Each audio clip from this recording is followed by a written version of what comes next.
اس لیے اس میں گنجائش ہے کہ ایک جماعت قائم کرنے کے بعد دوسری جماعت بھی قائم کی جا سکتی ہے، اور بالخصوص ان لوگوں کے لیے جو مسجد کے آس پاس والے ہیں، وہ اس طرح سے یہ کہ بعد دیگر جماعت کے ساتھ نماز عید پڑھ سکتے ہیں، لیکن ہر جماعت کا امام الگ ہونا چاہیے۔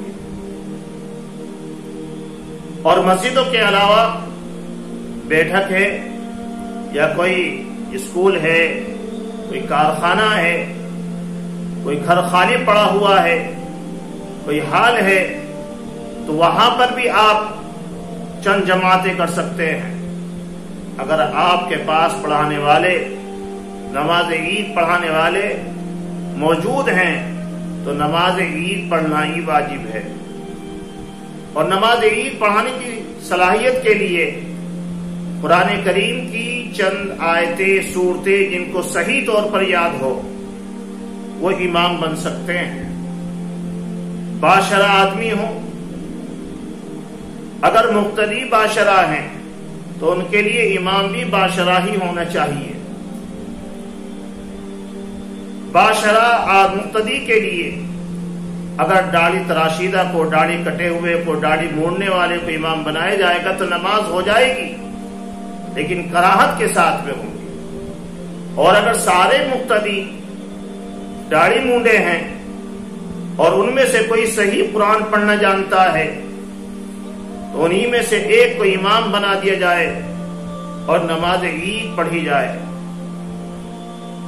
رہا خطبے کا معاملہ، تو خطبے کے لیے اتنی مقدار کافی ہے جتنی 3 آیتوں کی مقدار ہوتی ہے۔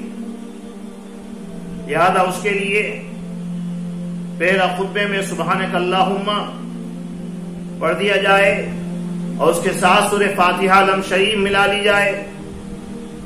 دوسرے خطبے میں سورہ اخلاص اور درود شریف پڑھ لیا جائے۔ اور مستحب مسنون طریقہ یہ ہے خطبے کا کہ پہلے خطبے کے شروع میں لگاتار 9 مرتبہ تکبیر تشریق کہی جائے، یعنی اللہ اکبر لا الہ الا اللہ اللہ اکبر وللہ الحمد۔ اور دوسرے خطبے کے شروع میں 7 مرتبہ لگاتار یہ تکبیر پڑھی جائے، اور جب منبر سے اترے تو آخر میں 14 مرتبہ یہ تکبیر تشریف پڑھی جائے۔ اس انداز سے خطبہ پڑھنا سنت و مسنون ہے، مستحب ہے۔ اور اگر کسی نے پہلے خطبے میں صرف الحمد شریف خطبے کی نیت سے پڑھ لی اور دوسرے خطبے میں صرف قل اللہ احد پڑھ لیا تو خطبے کی سنیت ادا ہو جائے گی اور اتنا ہونا کافی ہے۔ لیکن جو طریقہ بھی بتلایا گیا ہے، ان تکبیرات کے ساتھ اگر خطبہ دیا جائے گا تو سنت کے مطابق خطبہ ہو جائے گا۔ نماز عیدین میں زائد تکبیروں کا مسئلہ ہے۔ پہلی رکعت میں سبحانک اللہم کے بعد 3 زائد تکبیریں کہی جاتی ہیں۔ فقہاء احناف کے نزدیک 6 زائد تکبیریں ہیں، پہلی رکعت میں 3 اور دوسری رکعت میں 3۔ پہلی رکعت میں سبحانک اللہم پڑھنے کے بعد زائد تکبیریں 3 کہی جائیں گی اور پھر قرات کی جائے گی، پھر اس کے بعد رکوع سجدہ کیا جائے گا۔ دوسری رکعت میں پہلے قرات ہوگی اور اس کے بعد زائد تکبیریں کہی جائیں گی۔ 3 تکبیروں میں زائد تکبیروں میں ہاتھ اٹھائے جائیں گے، اور چوتھی تکبیر بغیر ہاتھ اٹھائے ہوئے کہتے ہوئے رکوع کے لیے جھک جائیں گے۔ ان زائد تکبیروں میں سب میں ہاتھ اٹھائے جائیں گے، اور ایک تکبیر کہہ کر کے اتنی دیر ٹھہرے جتنی دیر 3 مرتبہ سبحان اللہ کہنے میں لگتی ہے۔ اتنا فاصلہ کرنا مستحب ہے، افضل ہے، بہتر ہے۔ اگر امام پہلی رکعت میں زائد تکبیریں کہنا بھول گیا، سبحانک اللہم پڑھنے کے بعد قرات شروع کر دی، اگر اس کو قرات پوری کرنے کے بعد یاد آ گیا تو اسی وقت زائد تکبیر کہہ لے، پھر قرات لوٹانے کی ضرورت نہیں ہے اور رکوع میں چلا جائے۔ اور اگر رکوع میں چلا گیا اور تب یاد آیا کہ میں نے پہلی زائد تکبیریں چھوڑ دی ہیں، تو امام کے لیے حکم یہ ہے کہ فوراً رکوع سے اٹھ جائے اور وہ زائد تکبیریں کھڑے ہو کر کے کہے اور زائد تکبیریں کہہ کر کے پھر رکوع کرے۔ اس طرح سے یہ نماز ادا کی جا سکتی ہے، کی جائے گی، کیونکہ سال میں ایک مرتبہ ہوتی ہے اور زندگی میں پہلا چانس ہوگا، پہلا موقع ہوگا نماز پڑھانے کا، تو یہ پڑھانے والے کو بھول چوک ہو سکتی ہے، اس لیے اس مسئلے کو واضح کیا گیا ہے۔ مقتدی سے اگر تکبیریں چھوٹ رہی ہیں اور وہ امام کے ساتھ قرات میں شریک ہو رہا ہے تو نیت باندھنے کے بعد اپنی زائد تکبیریں کہہ لے، اور اگر امام کو رکوع میں پا رہا ہے تو مقتدی کے لیے حکم یہ ہے کہ رکوع کی تسبیحات کہنے کے بجائے وہ زائد تکبیریں کہے۔ اگر زائد تکبیریں وہ نہیں کہہ پایا ہے اور امام رکوع سے اٹھ گیا ہے تو جتنی کہہ دی ہیں اتنی کہہ دے، اور جو رہ گئی ہیں بس اس سے چھوٹ گئی ہیں اور کھڑا ہو جائے، اس سے معاف ہو جائے گی۔ یہ اس طرح سے نماز عید پڑھی جائے گی۔ اب نماز عید پڑھنے کا جن لوگوں کو موقع نہیں مل رہا ہے، یعنی ان کے پاس ایسی جگہ نہیں ہے، یہ جگہ تو ہے لیکن نماز پڑھانے والا کوئی موجود نہیں ہے اور ان میں سے کوئی پڑھانا جانتا نہیں ہے، تو ایسے لوگوں کے لیے حضرت عبداللہ بن مسعود رضی اللہ تعالی عنہ کی روایت ہے۔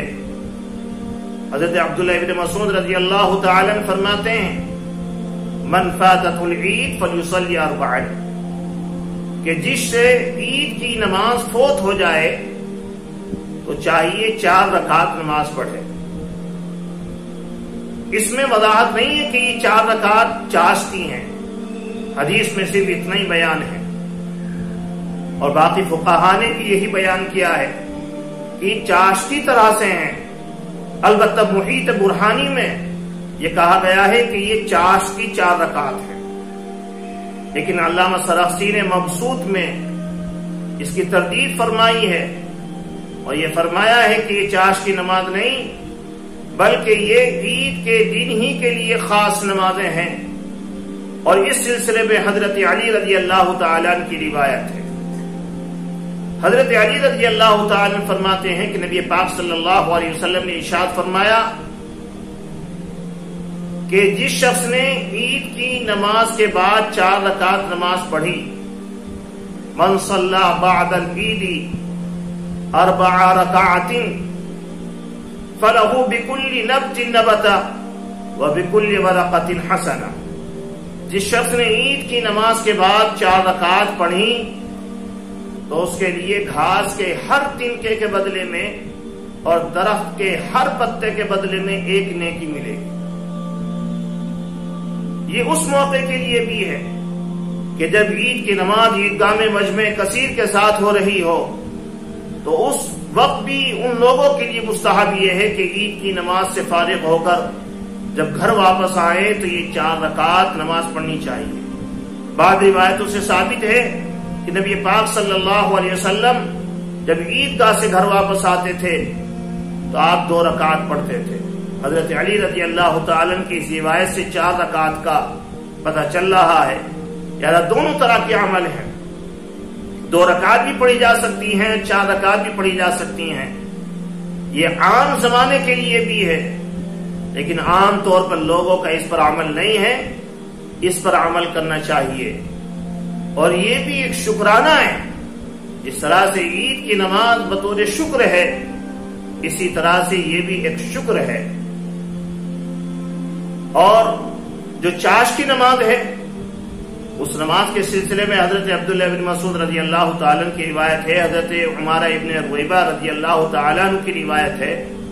وہ چاشت کی نماز کا معمول رسول اللہ صلی اللہ علیہ وسلم کا الگ تھا، لیکن جن 4 رکعات پڑھنے کا حکم دیا جا رہا ہے یہ 4 رکعت یہ چاشتی نہیں ہے بلکہ یہ عید کے دن کے لیے خاص ہیں، اور اس کی جو فضیلت حضرت علی رضی اللہ تعالی نے بیان کی ہے یہ عید کے دن کے لیے عید کے دن کے ساتھ خاص ہے کہ جو یہ 4 رکعت پڑھے گا تو اس کو اتنی نیکیاں ملے گی۔ تو جن لوگوں کی عید کی نماز فوت ہو رہی ہے، جن لوگوں کو عید کی نماز پڑھنے کا ایسا موقع میسر نہیں ہو رہا ہے تو یہ 4 رکعت نماز نفل پڑھیں گے، یہ نماز ان کے لیے مستحب ہے، اور اس میں امید ہے کہ انشاءاللہ عید کی نماز کا ثواب ملے گا۔ اور ایسے ہی وہ دیہات، وہ چھوٹے گاؤں کہ جہاں پر جمعے کی نماز نہیں ہوتی ہے، وہ لوگ بھی اپنے گھروں میں یہ 4 رکعت نماز پڑھیں، انشاءاللہ ان کے لیے بھی اس میں ثواب کی امید ہے کہ یہ فضیلت ان کو بھی حاصل ہوگی۔ رہا یہ مسئلہ کہ اگر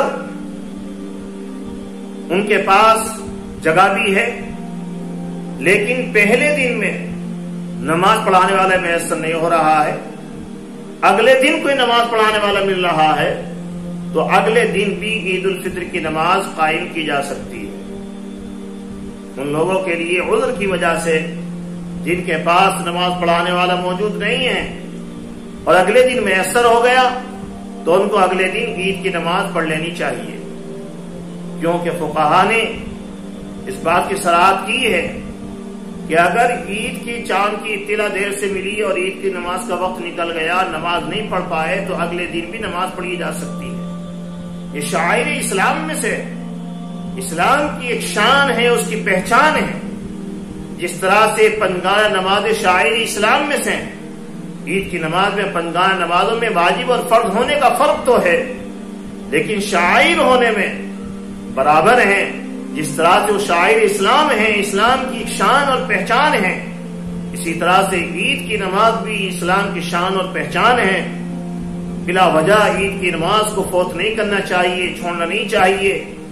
جن لوگوں کے پاس عید کی نماز پڑھنے کی شرائط موجود ہے تو ان پر عید کی نماز ہی واجب ہے، اگر نہیں پڑھیں گے تو گناہ گار ہوں گے۔ اس پر عمل کرنے کی ضرورت ہے اور اس مسئلے کو خوب اچھی طرح سے سمجھنے کی ضرورت ہے، اور جو یہ ادھر ادھر سے الٹے سیدھے بیانات آ رہے ہیں یہ ہمارے اکابر اور فقہائے امت اور جمہور امت کے فتاوی کے خلاف ہے، ان پر توجہ دینے کی ضرورت نہیں ہے۔ صرف ان قصبات میں اور شہروں میں اور آبادیوں میں نماز عید پڑھی جائے گی جہاں پر جمعہ ہوتا چلا آیا ہے، اور صرف بالغ مردوں پر یہ عید کی نماز ہے۔ ہاں اگر خواتین عید کی نماز میں شریک ہونا چاہ رہی ہیں اور فتنے کا کوئی اندیشہ نہیں تو شریک ہو سکتی ہیں۔ رسول اللہ صلی اللہ علیہ وسلم کے زمانے میں فتنے کا اندیشہ نہیں تھا تو نبی پاک صلی اللہ علیہ وسلم نے اس کی اجازت دی تھی، لیکن بعد میں جب فتنے کے دروازے کھل گئے، آپ کا وصال ہو گیا، آپ دنیا سے تشریف لے گئے، تو حضرت عبداللہ بن عمر رضی اللہ تعالی عنہ کی روایت ہے کہ پھر عورتوں کو عید گاہ سے روکا گیا فتنے کی وجہ سے۔ ان پر واجب نہیں ہے، لیکن رسول اللہ صلی اللہ علیہ وسلم کی برکت کی وجہ سے ان کو اجازت دی گئی تھی آپ کی دعا میں شریک ہونے کے لیے، آپ کی برکت حاصل کرنے کے لیے۔ اللہ تعالی عمل کی توفیق عطا فرمائے۔ وآخر دعوانا الحمدللہ رب العالمین۔